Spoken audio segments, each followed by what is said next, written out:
Hello बच्चों, आज हम आपके लिए लेकर आए हैं ट्रिग्नोमेट्री का एक बेहतरीन क्वेश्चन। जो ट्रिग्नोमेट्री हमने आरिफ सर से अभी सीखी है, मैंने और मरुदर सर ने। तो हम ट्राई करते हैं कि हमने कितना सीखा है। तो सर क्वेश्चन है कि किसी त्रिभुज एबीसी के कोण समांतर श्रेणी में है। समांतर श्रेणी क्या होती है सर? समांतर श्रेणी अभी तो बताया था सर ने कि जिसमें डिफरेंस बराबर हो। तो अच्छा, डिफरेंस तो बराबर होना चाहिए। फिर अपन इसको 30, 60, 90 मान सकते हैं? तो नहीं मान सकते सर? मान सकते हैं बिल्कुल। टोटल वैल्यू भी 180 हो जाएगी इसकी। वाह वाह, क्या बात। तो सर ए की वैल्यू मान लेते हैं हम 30 डिग्री, बी की वैल्यू मान लेते हैं 60 डिग्री और सी की वैल्यू मान लेते हैं 90 डिग्री। सर इसको सॉल्व मैं करूंगा। बिल्कुल सर। तो साइन ए यहाँ पर हो गया साइन 30, जिसकी वैल्यू होती है आपकी 1/2।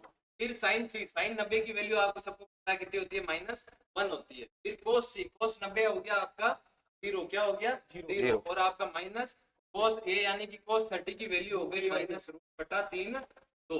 फिर -1/2 इसका आंसर आ गया, और -√2 इसका, माइनस से माइनस दिया, 2 से क्या, फाइनल आंसर आपका क्या आ गया, √3। सर आगे मैं संभालता हूँ। अगर हमें आंसर चाहिए तो सारी वैल्यूज को पुट करके देखना पड़ेगा कि भाई 1/√3 जो है वो कहां पे रखने से आएगा। तो ए और बी की वैल्यू अगर हम यहां से रखें तो 30 और 60 यानी कि 1090/2 यानी कि 1045 की वैल्यू सर 1 होती है। तो ये तो आंसर नहीं हो सकता। अब यहां पे अगर 10b यानी कि 1060 की वैल्यू हम देखें तो होती है √3, तो ये भी हमारा आंसर नहीं हो सकता, तो इसे भी काट देते हैं। साइन बी जो है यानी कि साइन 60, और साइन 60 की वैल्यू कितनी होती है, √3/2, तो ये भी आंसर नहीं हो सकता। अब देखो बच गया कोट बी। अब मैं कह रहा हूं मान लो यार यही आंसर है ना, और नहीं मानते तो निकाल के देख लो।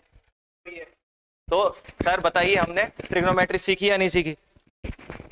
बेटा मुझे बताते हुए बड़ी खुशी हो रही है। ये हमारे पॉलिटी के सर हैं, और ये हमारे हिस्ट्री के धुरंधर है, आरएएस पढ़ाते हैं और हमारे एसएससी के बच्चों को पढ़ाते हैं।